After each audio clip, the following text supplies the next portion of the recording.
যদি কেউ আল্লাহকেও সেজদা করে মসজিদে গিয়ে, আবার কোন কবরে গিয়েও সেজদা করে, কোন পীর সাহেব জীবিত হোক মৃত হোক ওনাকেও সেজদা করে, এটার নাম শিরক। এটার নাম কি? এই কাজ যদি কেউ করে সে মুশরিক হয়ে যায়, ইসলাম থেকে বের হয়ে যায়। তারে মানুষ মুসলমান মনে করতে পারে, আল্লাহর খাতায় সে মুসলমান থাকে না। কারণ যেই সেজদা সে আল্লাহকে নিবেদন করছে, একই সেজদা সে কবরওয়ালাকে নিবেদন করছে, এইটা আল্লাহ সহ্য করেন না কোরআনে, সেটা আল্লাহ বারবার বলেছে। এই জন্য ভাই, আর কিছু করতে পারেন আর না পারেন, দুইটা জিনিস, এক হলো তাওহীদ ঠিক রাখবেন, শিরিক করবেন না। নবী করিম সাল্লাল্লাহু আলাইহি সাল্লামকে আল্লাহ তাআলা বলেছেন, হে রাসূল, ওয়ালাকাদ উহিয়া ইলাইকা ওয়া ইলাল্লাযিনা মিন ক্বাবলিক, হে রাসূল, আপনার এবং আপনার আগে সমস্ত নবী রাসূলদের কাছে কমন ওহী পাঠানো হয়েছে, লা ইন আশরাকতা লা ইয়াহবাতান্না আমালুক ওয়া লা তাকুনান্না মিনাল খাসিরিন। যদি আপনিও শিরকে লিপ্ত হন, নবী তো কখনো শিরকে লিপ্ত হইতে পারবেন না, হবেন না, তিনি তো মাসুম। আল্লাহ তাআলা শুধু বোঝার জন্য বলছে যে যদি শিরকে লিপ্ত হন আপনি, কথার কথা, বা কেউ যদি শিরকে লিপ্ত হয়, লা ইয়াহবাতান্না আমালুক, তাহলে আপনার আমল পর্যন্ত বরবাদ হয়ে যাবে। নবীও যদি, নবী শিরকে লিপ্ত হতে পারেন না, যদি শিরকে লিপ্ত হয় তাহলে আল্লাহ রাব্বুল আলামিন বলেছে আপনার আমলও বরবাদ হয়ে যাবে। যত নামাজ পড়েন, রোজা রাখেন, হজ করেন, উমরা করেন, দান করেন, সাদাকা করেন, ওয়াজ মাহফিল করেন, ওয়াজ মাহফিল শুনেন, কোরআন তেলাওয়াত করেন, সব বরবাদ হয়ে যাবে যদি আপনি শিরকে লিপ্ত হন, এবং আপনি ক্ষতিগ্রস্ত হয়ে যাবেন, আপনার কোনো লাভ হবে না, আখিরাত পুরা বরবাদ হয়ে যাবে যদি শিরিক হয়। এজন্য তাওহীদ ঠিক রাখতে হবে, শিরিক থেকে বেঁচে থাকতে হবে। সম্মানিত উপস্থিতি, আল্লাহ রাব্বুল আলামিন কোরআনে কারিমে সবচেয়ে গুরুত্বের সাথে আমাদেরকে যে নির্দেশটি দিয়েছেন, সেই নির্দেশটির নাম হলো তাওহীদ প্রতিষ্ঠা করা। কি প্রতিষ্ঠা করা? তাওহীদ প্রতিষ্ঠা করা। তাওহীদ এমন একটা বিষয়, এই তাওহীদ দিয়েই কিন্তু আমরা মুসলমানরা অন্য সব ধর্মের মানুষ থেকে পার্থক্য হই। অন্য সব ধর্মের মানুষের সাথে মুসলমানদের মূল পার্থক্য, অনেক পার্থক্য আছে, প্রধান এবং মূল পার্থক্য হলো, ব্যবধান হলো, মুসলমানরা তাওহীদে বিশ্বাস করেন, যেই তাওহীদ অন্যান্য ধর্মাবলম্বীদের বিশ্বাসে তাদের কর্মে পাওয়া যায় না। এই যে তাওহীদ, যেটার এত গুরুত্ব, কোরআনে সবচেয়ে বেশি আলোচিত হয়েছে যে বিষয়টি, সেটার নাম তাওহীদ।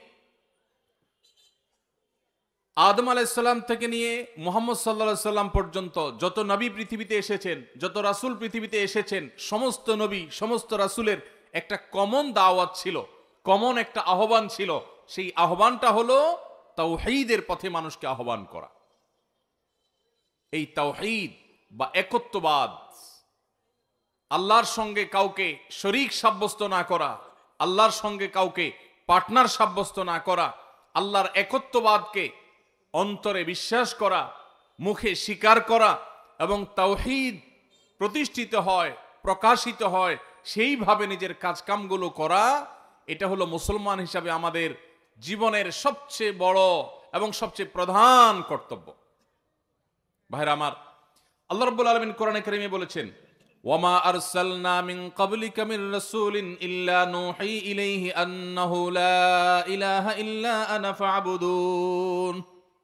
যার অর্থ হলো, আল্লাহ বলছেন, হে রাসূল, আপনার আগে যত রাসূল আমি পাঠিয়েছি, আল্লাহ বলছেন, আমাদের রাসূল সাল্লাল্লাহু আলাইহি সাল্লামকে বলছেন, হে রাসূল, আপনার পূর্বে যত নবী রাসূল পৃথিবীতে এসেছেন তাদের সবার কাছে আমি ওহী প্রত্যাদেশ পাঠিয়েছি, নির্দেশ দিয়েছি সবাইকে একটি কমন নির্দেশ। নামাজের নির্দেশের মধ্যে কিন্তু পার্থক্য ছিল, ছিল কি ছিল না?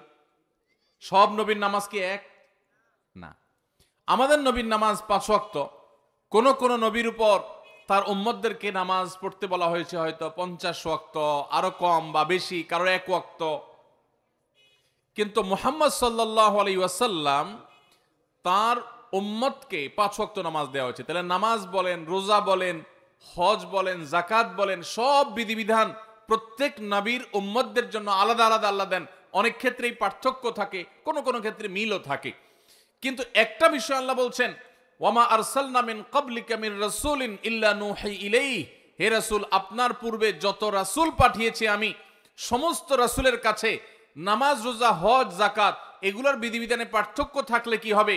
একটি নির্দেশ ছিল কমন সবার জন্য, যেটা বাধ্যতামূলক ছিল, সেটা হলো আন্নাহু লা ইলাহা ইল্লা আনা ফাবুদুন, আল্লাহ ছাড়া ইবাদতের, গোলামির, দাসত্বের, মাবুদ হওয়ার, ইলাহ হওয়ার উপযুক্ত আর কেউ হতে পারে না।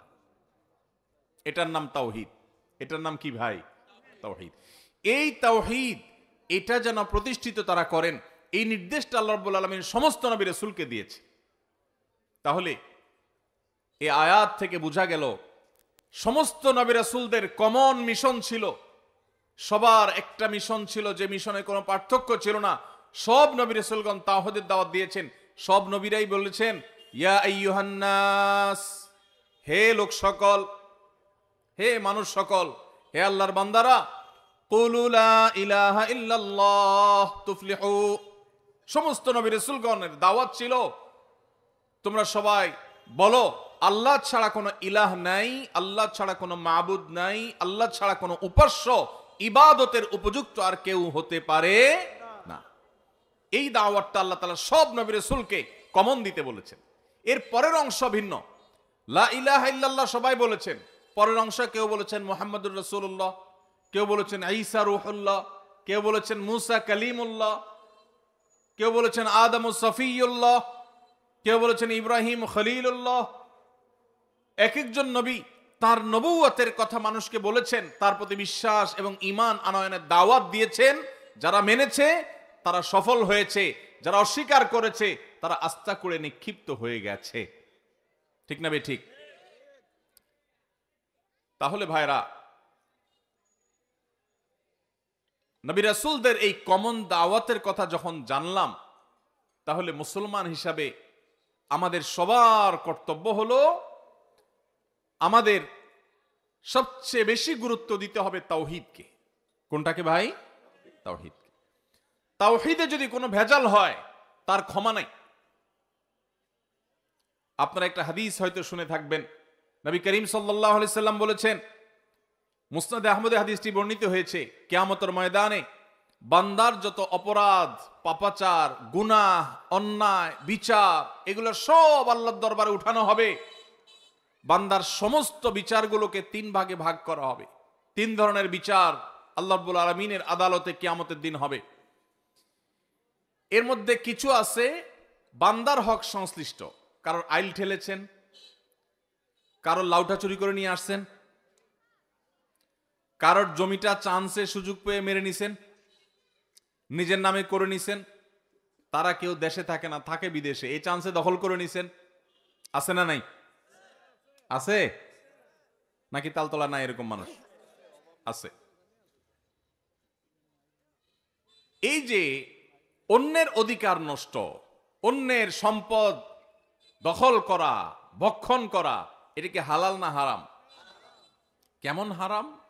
এটা এমন হারাম, এই কাজটা যদি কেউ করে আর দুনিয়াতে যদি এটা দফা রফা না করে, যারটা খাইছে তারটা তার কাছে ফেরত না দিয়া যায়, তো কিয়ামতের দিন এই রকম অপরাধ যেগুলো করা হয়েছে এইগুলোর বিচার সম্পর্কে আল্লাহ বলবেন, এগুলোর ব্যাপারে আমার কোনো ক্ষমা নাই।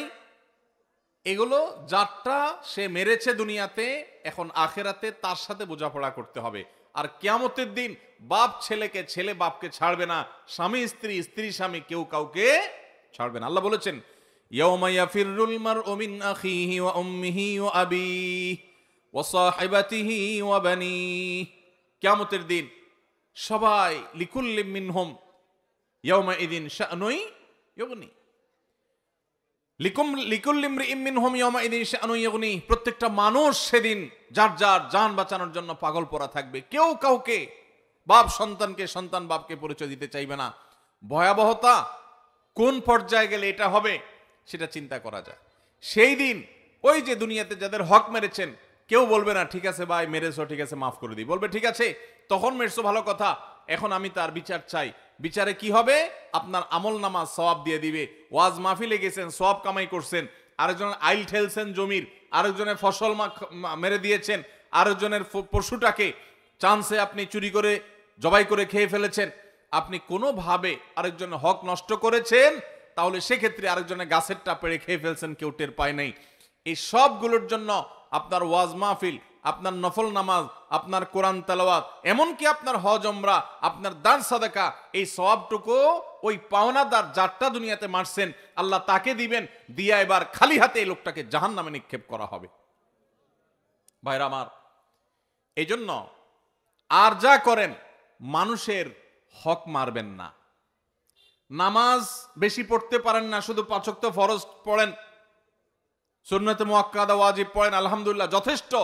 আখিরাতে মুক্তির জন্য নফল নামাজ না পড়লেও মুক্তি হতে পারে, কিন্তু যদি নামাজে পড়েন আইলো ঠেলেন, নামাজে পড়েন আরেকজনের জমির জিনিসপত্র দখল করেন, আরেকজনের গাছের নারিকেলটা, সুপারিটা, ডাবটা, আমটা, জামটা চান্সে নিয়ে নিছেন, কেউ টের পায়নি, নিয়ে আইসা খায়া এরপর উযু করে সুন্দর করে নামাজে চলে আসছেন, আল্লাহু আকবার।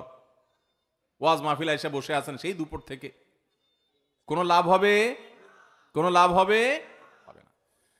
মুসনাদে আহমদের এই হাদিস থেকে আমরা জানতে পারলাম নবী সাল্লাল্লাহু আলাইহি সাল্লাম বলেছেন, কিয়ামতের দিন বান্দার হক নষ্ট করে যারা আসবে এদের কোনো ক্ষমা নাই, কোনো ক্ষমা হবে না।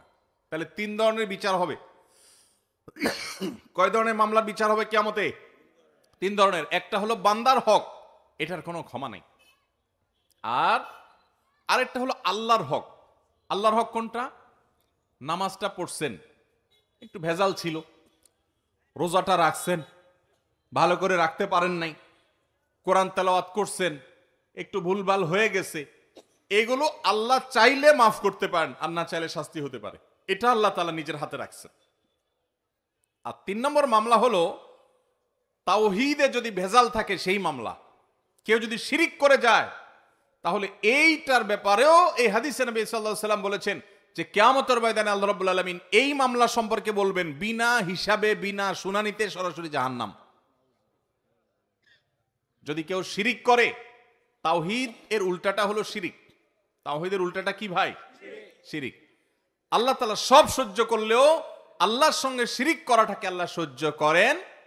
আল্লাহ কোরআনে বলেছেন, ইন্নাল্লাহা লা ইয়াগফিরু আন ইউশরাকা বিহি ওয়া ইয়াগফিরু মা দুনা যালিকা লিমান ইয়াশা।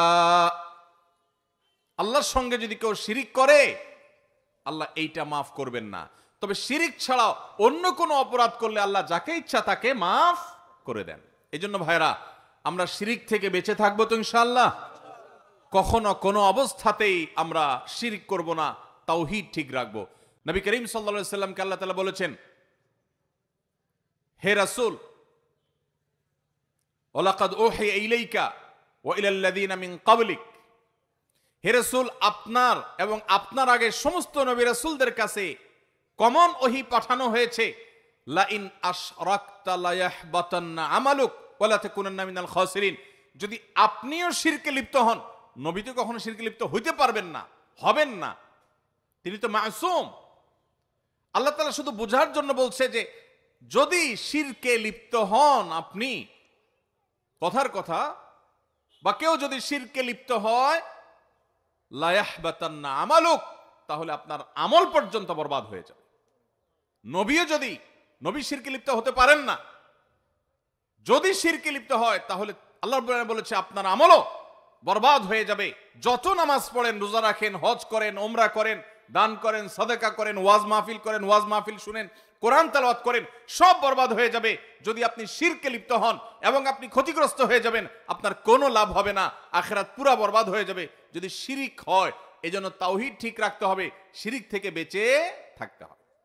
নবী করিম সাল্লাল্লাহু আলাইহি সাল্লাম বলেছেন, কোন মানুষ যদি আল্লাহর ইবাদতের মধ্যে কোনো পার্টনার সাব্যস্ত না করে, এখানে যদি কেউ কোনো প্রকার শিরিক না করে, কোনো প্রকার আল্লাহর তাওহীদের বিরোধী কাজ না করে, তখন আল্লাহর উপরে আবশ্যক হয়ে যায় এই লোকটাকে জাহান্নামের শাস্তি না দিয়ে জান্নাত দেওয়া। আল্লাহর হক হলো শিরিক ছাড়া আল্লাহর ইবাদত হবে, শিরিক ছাড়া আল্লাহর ইবাদত হবে। এটা কার হক? আল্লাহর হক। আপনি এই কাজটা করছেন তো আল্লাহর মেইন হক আদায় করে ফেলেছেন। আর আল্লাহর এই হক যদি কেউ আদায় করে তখন বান্দার হক হয়ে যায় আল্লাহর কাছে তাকে জান্নাত দেওয়া।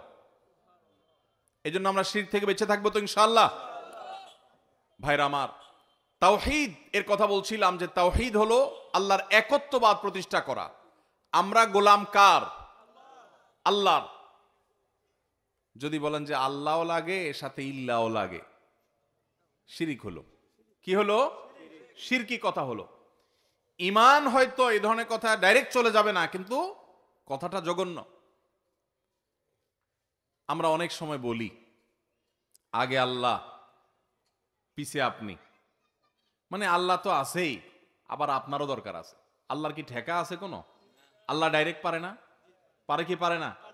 আল্লাহ ডাইরেক্ট দেন না সাধারণত, সেটা ভিন্ন বিষয়, এটা আল্লাহর সিস্টেম। কিন্তু আল্লাহ কোনো কোনো সময় ডাইরেক্ট দেন। পৃথিবীতে বাবা ছাড়া সন্তান হয় না, কিন্তু আল্লাহ তাআলা হইয়ে দেখিয়েছেন না দেখেন নাই? কে সে? ঈসা আলাইহিস সালাতু ওয়াস সালাম। তাহলে বোঝা গেল ঈমানদার, তাওহীদে বিশ্বাসী ঈমানদার তিনি ইবাদত করবেন, ইলাহ বানাবেন শুধু কাকে?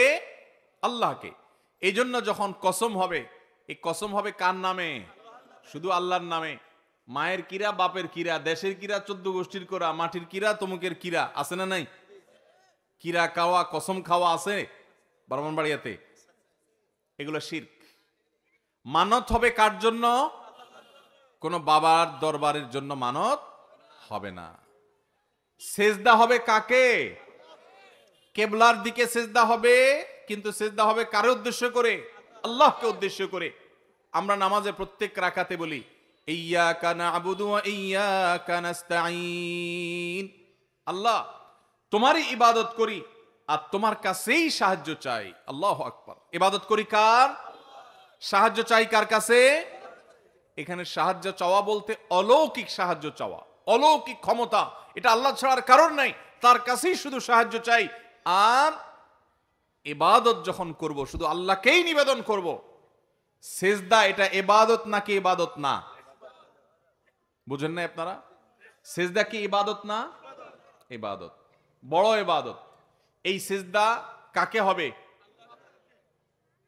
যদি কেউ আল্লাহকেও সেজদা করে মসজিদে গিয়ে, আবার কোন কবরে গিয়েও সেজদা করে, কোন পীর সাহেব জীবিত হোক মৃত হোক ওনাকেও সেজদা করে, এটার নাম শিরক। এটার নাম কি? এই কাজ যদি কেউ করে সে মুশরিক হয়ে যায়, ইসলাম থেকে বের হয়ে যায়। তারে মানুষ মুসলমান মনে করতে পারে, আল্লাহর খাতায় সে মুসলমান থাকে না। কারণ যেই সেজদা সে আল্লাহকে নিবেদন করছে, একই সেজদা সে কবরওয়ালাকে নিবেদন করছে। এইটা আল্লাহ সহ্য করেন না কোরআনে, সেটা আল্লাহ বারবার বলেছে। এই জন্য ভাই, আর কিছু করতে পারেন আর না পারেন, দুইটা জিনিস, এক হলো তাওহীদ ঠিক রাখবেন, শিরিক করবেন না। 2 নম্বর হলো ইবাদত বন্দেগী আল্লাহ যতটুকু তৌফিক দেন মেন সবগুলো তো অবশ্যই করবেন। এর পাশাপাশি কোন মানুষের হক নষ্ট করবেন না। এই দুইটা জিনিস যদি মাথায় রেখে চলতে পারেন, কোরআন এবং হাদিস পাঠ করার পর আমার ক্ষুদ্র জ্ঞান বলছে, কোরআন এবং হাদিসের একজন ছাত্র হিসেবে আমি আমার কোরআন হাদিসের নলেজের আলোকে নির্যাস আপনাকে বলতে পারি, জান্নাতে যাওয়ার পথে আপনার বড় কোনো বাধা নাই ইনশাআল্লাহ। চেষ্টা করা যাবে না ইনশাআল্লাহ? হে আরশে আজিমের মালিক, আপনি আমাদের সবার তাওহীদটাকে মজবুত করার তৌফিক দান করুন। আমরা যখন আমল করব, রাসূলের সুন্নাত দেখে দেখে আমল করব। আমার নবীজি কিভাবে করেছেন, কিভাবে করতে বলেছেন, আমরা অনুসরণ করি। আমাদের মডেল কে? মুহাম্মদ সাল্লাল্লাহু আলাইহি ওয়াসাল্লাম। আমাদের ইবাদত এটা হবে সুন্নাহ সম্মত, আর আমাদের ঈমান হবে তাওহীদ সম্মত। শিরিক মুক্ত ঈমান, বেদাত মুক্ত আমল, তাওহীদ যুক্ত ঈমান আর সুন্নাহ যুক্ত আমল, এটাই হলো নাজাত এবং আল্লাহর কাছে আখিরাতে মুক্তির মূল মন্ত্র। গোটা কোরআন জুড়ে, নবী সাল্লাল্লাহু আলাইহি ওয়াসাল্লামের হাদিসের বিশাল ভান্ডার জুড়ে এই কথাটাকেই বিভিন্নভাবে বলা হয়েছে। আমি অত্যন্ত সংক্ষেপে অল্প সময়ে ওই নির্দেশটা আজ আপনাদের সামনে তুলে ধরার চেষ্টা করলাম। পুরো গোটা ইসলামের নির্দেশটাই হলো এই, যে আমি বান্দার কোনো হক নষ্ট করব না, আমার ঈমানের মধ্যে ভেজাল ঢুকতে দেব না। আমল বেশি করতে পারি আর না পারি, যেটুকু করব সুন্নাত অনুযায়ী করব, বেদাত মন গড়া পদ্ধতিতে করব না। বাপ দাদার 14 গোষ্ঠী কি করছে এটা দেখব না, কোরআন হাদিসে কি আছে সেটা দেখব। ঠিক না বে ঠিক? বাপ দাদার 14 গোষ্ঠী দেখবেন না, কোরআন হাদিস দেখবেন। আপনি যদি আল্লাহর কাছে যাওয়ার পরে ফেরেশতারা যখন আমলনামা খুলবে, হিসাব নিবে, তখন যদি বলে এই তুমি যে এই যে ভেজাল কামটা করছিলে এটা কোথায় পাইছো, যদি বলেন যে আমার বাপ দাদা 14 গোষ্ঠী করছে, মায়ের একটাও নিচে পড়বে? বলবে তোমারে কি বাপ দাদার অনুসরণ করতে বলছে? বাপ দাদা যদি ভুল করে তুমি কি ভুল করবা? ভাইরা আমার, এই ব্রাহ্মণবাড়িয়ার বহু কৃতি সন্তান প্রবাসে থাকেন, তাদের কষ্টার্জিত টাকা রেমিটেন্সের আকার হয়ে আমাদের দেশের অর্থনীতির চাকাকে সচল করে। ঠিক না বেঠিক? কি কষ্ট প্রবাসীরা করে আমি দেখেছি নিজের চোখে। নিজে ভালো করে খায় না, বাড়িতে একটু টাকা পাঠায়। আমরা তো বসে বসে এখানে মোসা তাও দিয়ে খাই, ঠ্যাঙের উপরে ঠ্যাং তুলে খাই, টোটো কোম্পানির ম্যানেজারই করি, চা দোকানে বসে আড্ডা মারি, কারণ ছেলে বিদেশ থাকে, ভাই বিদেশ থাকে। কত কষ্ট তারা করে এটা আমরা চিন্তা করি না। এই যে ব্রাহ্মণবাড়িয়ার কৃতি সন্তানরা অনেকে প্রবাসে থাকেন, সৌদি আরবে থাকেন, তারা সেখান থেকে রেমিটেন্স পাঠান, সেগুলো দিয়ে আমাদের এই অর্থনীতির চাকা সচল হয়, বিরাট ভূমিকা রাখেন তারা এখানে। বিশেষ করে ব্রাহ্মণবাড়িয়ার লোকজন মিডল ইস্টে, সৌদি আরবে অনেক আছে, প্রচুর পরিমাণে আছে। হয়তো আপনাদের তালতলায়ও আছে, আছে না নাই? বরং ঘরে ঘরে খুঁজলে পাওয়া যাবে। এই যে আমরা ভেজাল মুক্ত আমলের কথা বলছি আর শিরিক মুক্ত ঈমানের কথা বলছি, এই শিরিক মুক্ত ঈমান আর ভেজাল মুক্ত আমল এইটা এতটা গুরুত্বপূর্ণ যে কেউ যদি আপনাকে বিদেশ থেকে টাকা পাঠায়, অল্প পাঠায় কিন্তু পিওর পাঠায়, স্বর্ণ পাঠাইছে আপনার ছেলেটা, পরিমাণে অল্প পাঠাইছে কিন্তু পিওর, আরেকজনে অনেক পাঠাইছে কিন্তু নকল বা ভেজাল, আপনি কি অল্পটাতে খুশি হবেন না ভেজাল বেশিটাতে খুশি হবেন? আল্লাহ রাব্বুল আলামিন বান্দার অল্প আমলে খুশি যদি বান্দার সে আমলটা ভেজাল মুক্ত হয়। কি মুক্ত হয়? ভেজাল মুক্ত হয়। আর যদি ভেজাল দিয়ে ভরা হয় তাহলে অনেক আমল করলেও তার 2 পয়সার কোনো লাভ, আল্লাহর কাছে তার কোনো মূল্য। এই জন্য ভাইরা আমার, আমরা চেষ্টা করব আমাদের আমলকে বেদাত মুক্ত করতে, ভেজাল মুক্ত করতে, সুন্নাহ মেনে মেনে চলব, আর আমাদের ঈমানটার মধ্যে যেন কোনো শিরিক না ঢুকে। আপনার ব্যবসা বাণিজ্যে উন্নতি হচ্ছে না, উন্নতি দেওয়ার মালিক কে? উন্নতি দেওয়ার মালিক কে ভাই? আল্লাহ। এখন আপনি যদি কোনো মাজারে গিয়ে, মাজারে যিনি শায়িত আছেন তার কাছে যা বলেন, খাজা বাবা আমার সন্তান হচ্ছে না, একটা সন্তান দেন, যেই সন্তান আল্লাহর কাছে চাওয়ার কথা ওইটা যদি কবরের কাছে, কবরওয়ালার কাছে যায় চান, এর নাম শিরিক। এর নাম কি? এই শিরিক আল্লাহ সহ্য করেন না। ভাইরা আমার, এই জন্য আমাদেরকে শপথ করতে হবে, আমাদেরকে নিয়ত করতে হবে, আমরা যেই কোনো মূল্যে নিজেদেরকে, নিজেদের পরিবারকে, আমাদের সমাজকে শিরিক মুক্ত করার চেষ্টা করব ইনশাআল্লাহ। আমাদের যে সমস্ত ভাই বোনরা ভুলে আছেন তারা আমাদেরই ভাই, তাদেরকে আমরা বুঝাবো যে কোন অবস্থাতে আমরা শিরিক করতে পারি না। কোন কবরওয়ালা, কোন মাজারওয়ালা, কোন পীর সাহেব, কোন আল্লাহর ওলি, তিনি কি মানুষের সন্তান, ব্যবসা বাণিজ্য, রাজনৈতিক উন্নতি, বাহ্যিক উন্নতি, আখিরাতের উন্নতি, এগুলো কোনটা দেওয়ার ক্ষমতা রাখেন? সকল ক্ষমতার মালিক কে? আল্লাহ রাব্বুল আলামিন। আমাদের প্রিয় নবী সাল্লাল্লাহু আলাইহি সাল্লাম আল্লাহর রাসূল, তিনি আল্লাহর স্বয়ং রাসূল, তার সাথে আল্লাহর ওহী পাঠান আল্লাহ তাআলা তার কাছে। সেই রাসূলের কাছে পর্যন্ত সাহাবীরা কখনো গিয়ে নিজের ছেলে মেয়ে, ব্যবসা বাণিজ্য এগুলোর উন্নতি চান নাই, দোয়া চাইছেন। আমরা জীবিত কোনো আল্লাহওয়ালা, নেককার, আলেম ওলামা, হুজুর, মুরব্বী সবার কাছে দোয়া চাইতে পারি, কিন্তু দোয়া করব কার কাছে? যদি কবরে যায় দোয়া করি ঈমান থাকবে? কবরে যায় সিজদা করলে ঈমান থাকবে? কবর এটা সিজদা দেওয়ার জায়গা না, এটা ফুল দেওয়ার জায়গা না, এটা মোমবাতি জ্বালানোর জায়গা না। মোমবাতি দিবেন গরিবের ঘরে। মোমবাতি কোথায় দিবেন? যার ঘরে আলো নাই সেখানে মোমবাতি দিবেন। কবরে মোমবাতি জ্বালালে কার লাভ হবে? যিনি কবরে শায়িত আছেন উনি যদি জান্নাতি হন, আল্লাহর ওলি হন, তো আপনার মাটির উপরের মোমবাতি তার দরকার নাই। আল্লাহ মাফ করুক, লোকটা যদি খারাপ মানুষ হয়, জাহান্নামী হয়, তাহলে কোন কবরের উপরে মোম কেন? হেজাক লাইট জ্বালাই দিলে, আপনি আরো 1000 ভোল্টেজের লাইট জ্বালাই দিলেও তার কবরে সেই আলো যাবে। তাহলে আমাদেরকে যদি লাইট জ্বালাইতে হয় তাহলে গরিবের ঘরে একটা বাল্ব কিনে দিব, একটা মোমবাতি কিনে দিব, তাদের বাচ্চা কাচ্চা পড়ালেখা করতে পারবে, তারা রাতের অন্ধকার থেকে বাঁচতে পারবে, সেটা করব। মসজিদে যাইতে অন্ধকার, পথে একটু লাইট লাগাই দিব, এটা কাজে আসবে, ওই কবরে না। ঠিক না? আমি ঠিক? আল্লাহ আমাদেরকে বুঝার তৌফিক দান করুন। আপনারা কি আমার কথা মনে কষ্ট পাচ্ছেন? আমি শুধু কোরআন হাদিসের কথাগুলো আপনাদের কাছে শেয়ার করছি। আমি চাই আল্লাহ তাআলা আমাকেও জান্নাত দেখ, আপনাকেও জান্নাত দেখ। আমি চাই আজকে এই ব্রাহ্মণবাড়িয়ার কসবা থানার তালতলার মাটিতে আমরা যেরকম হিফজুল কোরআনের প্রতিযোগিতার জন্য আমরা এটাকে কেন্দ্র করে একত্রিত হয়েছি, এখানে এলাকার মান্যগণ্য ব্যক্তিবর্গ, থানার ওসি সাহেব আছেন, ডক্টর আশরাফুল আলম অত্র এলাকার কৃতি সন্তান তিনি আছেন, মুরব্বীরা আছেন, আপনারা অনেক দূর দূরান্ত থেকে এসেছেন, আমি বিশ্ববিদ্যালয়ের শিক্ষক আছেন, অনেক পর্যায়ের লোকজন আছেন, বিভিন্ন পর্যায়ের লোকজন আছেন। আমি আপনাদের কাছে আজ আকুল আকুতি করে গেলাম। আপনাদের সারা জীবনের প্রচেষ্টা হওয়া উচিত আপনার নিজেকে, আপনার পরিবারকে, আপনার সমাজকে, আপনার এলাকাকে শিরিক মুক্ত করতে হবে ইনশাআল্লাহ।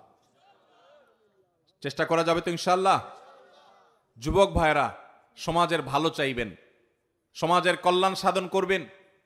আপনারা এদেশের মানুষকে নতুন বাংলাদেশ উপহার দিয়েছেন, আপনাদের অবদান এদেশের মানুষ যুগ যুগ ধরে স্মরণ করবে। কিন্তু এদেশের মানুষকে আপনাদের দেওয়ার আরো বাকি আছে। সেই দেওয়ার অংশ হিসাবে মুসলমান যুবক হিসেবে প্রথম আপনার নিজেকে, এরপর পরিবারকে, তারপর আপনার সমাজকে শিরিক থেকে মুক্ত রাখা, আল্লাহর তাওহীদের পথে রাখা আপনাদের কর্তব্যের অংশ। ঠিক না বে ঠিক? আমি দোয়া করি আল্লাহ রাব্বুল আলামিন আমাদের সবাইকে শিরিক মুক্ত ঈমান আনার তৌফিক দান করুন। আমরা কিভাবে শিরিক করি আমি কিছু এক্সাম্পল দেওয়ার চেষ্টা করলাম। কবরে সিজদা দেওয়া শিরিক। কবর যিনি সাহিত্য আছেন তার কাছে ছেলে মেয়ে, ব্যবসা, টাকা পয়সার উন্নতি চাওয়া শিরিক। শিরিক মানে পার্টনার সাব্যস্ত করা। আল্লাহর কাছে যেটা আল্লাহর জন্য উপযুক্ত ওইটা অন্য কারোর জন্য করলে এটার নাম কি হয়? শিরক। এই শিরক সম্পর্কে আল্লাহ বলেছেন শিরক করলে কিন্তু সব আমল বরবাদ হয়ে যাবে, আর শিরকের গুনাহ আল্লাহ মাফ করবেন না। আর যা করেন শিরিক করে দুনিয়া থেকে যাবেন, চেষ্টা করা যাবে না ইনশাআল্লাহ। এটা আমার কথা না, কোরআনের কথা। আপনি প্রত্যেক রাকাতে বলতেছেন আল্লাহকে ইয়্যাকা না'বুদু ওয়া ইয়্যাকা নাস্তাঈন, আল্লাহ শুধু তোমার ইবাদত করি, শুধু তোমার ইবাদত করি, আর কারণ না। আপনি যদি আবার সিজদা দেন কবরে গিয়ে, তাহলে শুধু আল্লাহর ইবাদত হইলো? আপনি যদি আল্লাহর কাছে চান, আবার যে মাজারেও চান, শুধু আল্লাহর কাছে চাওয়া হইলো? শুধু আল্লাহর ইবাদত হইলো? এই জন্য আমরা এসব শিরক থেকে বেঁচে থাকবো তো ইনশাআল্লাহ। ভাইরা আমার, বাপ দাদা কি করছে এইসব হিসাব করব না, কোরআন হাদিসে কি আছে সেটা দেখব। আমি প্রবাসীদের কথা বলতে গিয়ে অন্যদিক চলে গেছি, ওইটা শেষ করি। এখানে যারা প্রবাসে গেছেন, অনেক প্রবাসী ভাই আছেন, তার বাবা কৃষক মানুষ। ঠিক না বে ঠিক? কৃষক হওয়া কি ভালো না খারাপ? কত বড় ভালো, এটা নিয়ে আমার আজকে কথা বলার সময় নাই। আমি অন্য একদিন অন্য কোথাও কথা বলবো কৃষি কাজের ফজিলত সম্পর্কে। আমি ঢাকা এক জায়গায় বসবাস করি, আমার বাসার পাশে একটা খালি প্লট, একজন ডাক্তার সাহেব আছেন আমার প্রতিবেশী, ওনার ডাক্তার সাহেবের কাছ থেকে প্লটটা নিয়ে সেই প্লটটাতে আমরা চাষাবাদ করি। আমাদের ড্রাইভার সাহেব, আমরা সবাই সেখানে পরিশ্রম করি, ক্ষেত কোপানো, নিড়ানো, সব কাজ করি। 18-19 পদের সবজি আমরা করি আমাদের ক্ষেতে, আমি নিজে কাজ করি। গতকালকে না যেন আজকে আমি যখন বের হচ্ছি, বের হওয়ার আগেও একবার শেষবার ক্ষেতটা দেখে তারপরে সে সম্পর্কে কিছু বলে তারপরে আমি বাসা থেকে বের হই। তো এই যে কৃষি কাজ, এটার অনেক গুরুত্ব আছে, সেটা ভিন্ন বিষয়। কিন্তু আমি বলছি অনেক ভাইয়েরা বিদেশ চলে গেছেন চান্স পায়া, অথচ ওনার বাপ কৃষক মানুষ, কৃষি কাজ করা ভালো কাজ, সব ঠিক আছে, কিন্তু বিদেশ গেলে টাকা একটু বেশি আসবে, এই আশায় তিনি বিদেশ চলে গেছেন। কই ওই প্রবাসী ভাই তো বলেন নাই আমার বাপ যেহেতু কৃষক, আমার দাদা যেহেতু কৃষক, অতএব আমি কৃষি কাজই করবো, আমি বিদেশ যাব কেন? এটা কি কেউ বলে? কেউ বলে কোনোদিন? আমার বাপ উনি রিক্সা চালক, এটা কোনো দোষের বিষয় না, কিন্তু যেহেতু আমার বাপ রিক্সা চালক আমি রিক্সাই চালাবো, আমি গাড়ি চালাবো না, এটা বলে কেউ কোনোদিন? আমার বাপ মা যেহেতু তারা ভাত আর সাদা মাঠা তরকারি খেয়ে জীবন পার করছে, তারা যেহেতু একটা বাঁশের ঘর অথবা টিনের ঘরে ছিল, আমার বাপ মা টিনের ঘর করছে, আমি কেন বিল্ডিং করব, আমি টিনের ঘরেই থাকবো, এইরকম মানুষ পাইছেন আজ পর্যন্ত? তো দুনিয়াটা তো আমরা সব 16 আনা বুঝি, দিনের বেলা আসলে বলি কি বাপ দাদা যেহেতু করছে আমি সেটাই করব। কি বলেন? এই যে বাপ দাদা যেহেতু করছে অতএব এর বাইরে আর যাবো না, এই যুক্তি কি সঠিক না ভুল? বাপদাদা যেটা করছে আমার সেটা করতে হবে, এটা কখনো সঠিক হতে, বাপদাদার ভালোগুলো অবশ্যই ধরে রাখতে হবে, বাপদাদা যদি ভুল করেন সেটাকে বাদ দিতে হবে, ধরে রাখা যাবে। আল্লাহ আমাদের সবাইকে তাওহীদকে ঘরে ঘরে তাওহীদের আলোকে উজ্জ্বল করার, প্রজ্বলিত করার তৌফিক দান করুন। এই ব্রাহ্মণবাড়িয়ার মাটিকে আল্লাহ তাআলা তাওহীদের জন্য কবুল আর মঞ্জুর করুন। বাংলাদেশের মাটিকে আল্লাহ তাআলা তাওহীদের জন্য কবুল আর মঞ্জুর করুন। আমাদের ব্যক্তিগত জীবনে তাওহীদের বাইরে যেন শিরকে আমরা না যাই, আল্লাহ সেই তৌফিক দান করুন। আমাদের সমস্ত কিছু, সব কিছু যার কাছ থেকে আসবেন তিনি কে? আল্লাহ রাব্বুল আলামিন। অনেক ভাইরা আছেন রাসূলকে পর্যন্ত আল্লাহর পর্যায়ে নিয়ে যান, কবরে যারা শাহীদ আল্লাহর ওলি নেককার ওনাদেরকে তো নয়, এমনকি আল্লাহর রাসূল সাল্লাল্লাহু আলাইহি ওয়াসাল্লাম তিনি আমাদের রাসূল, তাকে আল্লাহ পাঠিয়েছেন কেন? তাকে দেখে দেখে অনুসরণ করার জন্য। তাকে যদি আল্লাহর সমান সাব্যস্ত করি এটাও শিরক হবে। এটাও কি হবে? শিরক হবে। আল্লাহর রাসূল সাল্লাল্লাহু আলাইহি সাল্লাম নিজেও গোলাম ছিলেন কার? আল্লাহর। আমরা বলি আশহাদু আল্লা ইলাহা ইল্লাল্লাহ ওয়া আশহাদু আন্না মুহাম্মাদান আবদুহু ওয়া রাসূলুহু। আমরা সাক্ষ্য দিচ্ছি যে আল্লাহ ছাড়া কোনো মাবুদ নাই, আর মুহাম্মদ সাল্লাল্লাহু আলাইহি সাল্লাম আল্লাহর বান্দা এবং তাহলে আল্লাহর গোলাম। মুহাম্মদ সাল্লাল্লাহু আলাইহি সাল্লাম আল্লাহর কি? মুহাম্মদ সাল্লাল্লাহু আলাইহি সাল্লাম তিনি নিজেই বলেছেন যে আমি যদি ওহী জানতাম, আমি যদি আপনার গায়েব জানতাম তাহলে লাস্তাকসারতু মিনাল খায়র, তাহলে আমার কোনো অসুখ বিসুখ বিপদ আপদ হইতো না। উহুদের যুদ্ধে নবী সাল্লাল্লাহু আলাইহি সাল্লামের গায়ে আঘাত লাগছে না লাগে নাই? উনি যদি গায়েব জানতেন যে ওনার কাছে আঘাত আসবে তাহলে উনি তো ওখান থেকে সরে যেতেন, ঠিক না বে ঠিক?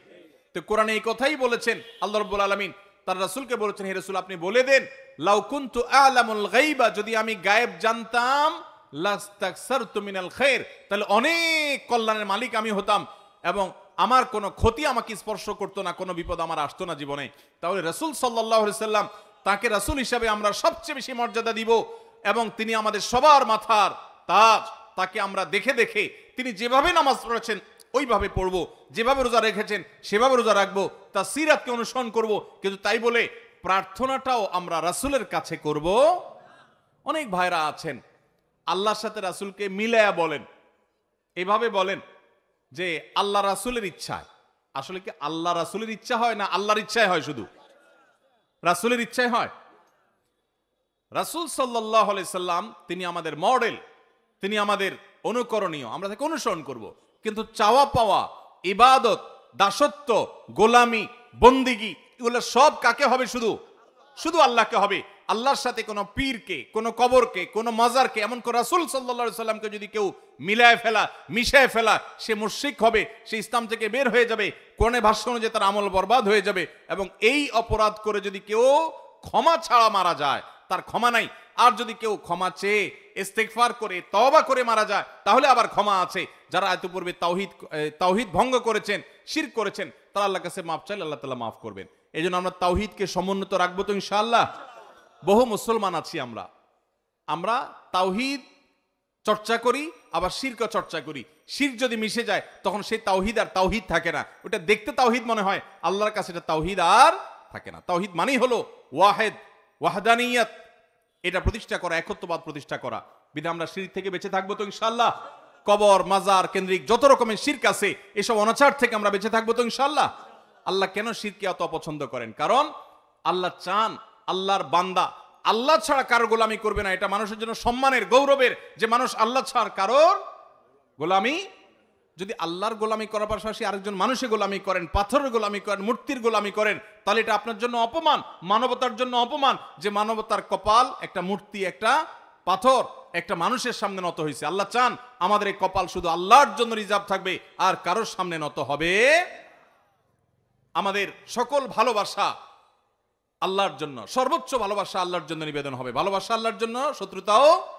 আমরা তো আজকাল দলের কারণে, গোষ্ঠীর কারণে, নানা কারণে ভালোবাসি। আমরা এক দলের লোক, অতএব আমরা একজন আরেকজনকে ভালোবাসি। ভালোবাসা হবে কিসের খাতিরে? আপনি আল্লাহর বান্দা, আমিও আল্লাহর বান্দা, এই জন্য আপনাকে ভালোবাসি। আপনি আল্লাহর দুশমন, আমি সেজন্য আপনাকে ঘৃণা করি। তাহলে আল্লাহর জন্য ভালোবাসা হবে, ঘৃণাও হবে কার জন্য? আল্লাহর জন্য। আল্লাহ আমাদের সবাইকে এই তাওহীদকে আমাদের জীবনে ঘরে ঘরে সারা জীবন আমল করার তৌফিক দান করুন, প্রতিষ্ঠা করার তৌফিক দান করুন। ভাইরা আমার, এখানে ধরেন আপনাদের এলাকার এমপি সাহেব আসছেন, এখন তো বর্তমানে কোনো সংসদ সদস্য নেই, সংসদ ভেঙে দেওয়া হয়েছে। ধরুন সংসদ নির্বাচন হলো, এমপি সাহেব আসছেন। এমপি সাহেব এই মাহফিলে আসার পর এই এলাকার যদি চৌকিদার সাহেব, ওনার জন্য একটা চেয়ার রাখা হয় এমপি সাহেবের মতো, এরকম দুইটা চেয়ার এখানে আছে পাশাপাশি, একটাতে এমপি সাহেবকে বলা হলো এমপি সাহেব বসেন, আরটাতে একজন চৌকিদার সাহেবকে এনে বসানো হলো। দুইটা ফুলের মালা আনা হলো, একটা এমপি সাহেবের গলা দেওয়া হলো, একটা চৌকিদার সাহেবের গলা দেওয়া হলো। এমপি সাহেবের যা যা সম্মান দেওয়া হলো তা সম্মান চৌকিদার সাহেবকে দেওয়া হলো, দুইটা ক্রেস্ট আনা হলো, সমান সমান দেওয়া হলো। এই কাজটার পর এমপি সাহেবের কাছে কেমন লাগবে? এমপি সাহেব খুব খুশি হয়ে যাবে না যে আপনারা এত উদার মানুষ? এইটা হলো এই মাহফিলের যে আয়োজক, এই মাহফিল তো না, কোরআন কম্পিটিশনের যে আয়োজক এবং অত্র এলাকার যে কৃতি সন্তান জনাব খাদিজা আক্তার শেফালি, জিতু ভূঁইয়ার মেয়ে, তিনি এই টাকাটা পাঠিয়েছেন তার বাসার লোকজনদেরকে দিয়ে, যে আমাদের এখানে কোরআন কম্পিটিশনে যে হাফেজ ছাত্ররা ফার্স্ট সেকেন্ড থার্ড হয়েছে তাদের 3 জনের জন্য 1 লক্ষ টাকা পুরস্কার। আলহামদুলিল্লাহ। আমি কর্তৃপক্ষকে বলবো আমাদের সেই হাফেজ কোরআনের সেই পাখিদেরকে ডেকে এটা তাদের 33,000 করে কত করে ভাগে পড়ে তাদেরকে একটু ভাগ করে দেন মেহরবানি করে। আর না হলে 33,000 করে দেওয়া উচিত হবে না, প্রথম পুরস্কারটা তো বাড়ায় দেওয়া উচিত। কি বলেন? আপনারাই ভাগ করেন, কি বলেন? প্রথম পুরস্কারটা বেশি দেওয়া লাগে না? প্রথমটা কত দেওয়া যায় বলেন? ভোট দেন আপনারা। 40। তাহলে প্রথমটা 40 থাকুক আর সেকেন্ড থার্ড 30-30 থাকুক, ঠিক আছে না? দেন, একটু ভাগ করে দেন। আর ছেলেগুলো আসুক, আমরা তাদেরকে পুরস্কার দেবো আলহামদুলিল্লাহ। আপনারা আবার পরে বলবেন হুজুরের কত বড় বান্ডিল দিস, আরেক মুসিবত। যাই হোক ভাই, আমি যেটা বলছিলাম, একটা চেয়ার এমপি সাহেবের, একটা চৌকিদার সাহেবকে রাখা হয়েছে, ফুলের মালাও সমান, ক্রেস্টও সমান, সবই সমান। এমপি সাহেব খুব খুশি হয়ে যাবে না? এমপি সাহেব বলবে যে আপনাদের মনটা এত বড়, আপনারা আমাকে যে সম্মান দিলেন চৌকিদার সাহেবরা একই সম্মান দিলেন, এটা বলবে? এমপি সাহেব ওই অনুষ্ঠান থেকে সবচেয়ে রাগান্বিত হয়ে যাবেন, ঠিক না ঠিক? কেন রাগান্বিত হবেন? কারণ শিরিক করা হয়েছে। কি করা হয়েছে? এমপি সাহেবের সাথে শিরিক করা হয়েছে। যদি এমপি সাহেবের চেয়ারটা একটু ছোট হয়, ফুলের মালাটা একটু ছোট হয়, ক্রেস্টটা একটু খারাপ হয়, তাহলে তিনি মনে কষ্ট পাবেন। এত রাগ হবেন না যত রাগ হবে ওই চৌকিদাররা আর ওনারে এক জায়গায় করলে, ঠিক না ঠিক? অথচ এমপি সাহেব মানুষ, চৌকিদার সাহেব হতে পারে চৌকিদার সাহেব এমপি সাহেবের আগে জান্নাতে যাবে, হতে পারে কি পারে না? এরপরও এমপি সাহেব এটাকে এত মাইন্ড করবে, এত কষ্ট পাবে। তাহলে এবার বুঝেন, যেই সেজদা আপনি আল্লাহকে দিচ্ছেন ওইটা যদি আপনি কবরে যায় দেন, যেই দোয়া আল্লাহর কাছে করছেন ওইটাই যদি আপনার আল্লাহর গোলামের কাছে করেন, তার আল্লাহর এটাকে আল্লাহর জন্য এটা সম্মানের না অপমানের? আল্লাহকে অপমান করা যায় না, কিন্তু এইটা আল্লাহর শানে বেয়াদবি কি না বলেন? এটা কি আল্লাহ সহ্য করার কথা? এজন্য শিরিক কখনো আল্লাহ সহ্য করবেন না। আল্লাহ আমাদের ভাই বোনদেরকে তাওহীদ বুঝার তৌফিক দান করুন, তাদেরকে আল্লাহ তাআলা শিরক থেকে মুক্ত থাকার তৌফিক নসিব করুন। ভাইরা আমার, এই সংক্ষিপ্ত কথা সামারি আমি এক লাইনে শেষ করছি। যদি এটা নিয়ে যেতে পারেন আজকের মাহফিল থেকে, তো ঢাকা থেকে আমার আশাটাও সার্থক। জিতু ভূঁইয়ার মেয়ে, আমার মায়ের বয়সী, অত্র এলাকার কৃতি সন্তান, এই পর্দানসীন, এই আল্লাহর বান্দি, তিনি যে এখানে ভালো কাজ করার চেষ্টা করছেন তার সেই চেষ্টাটাও সার্থক।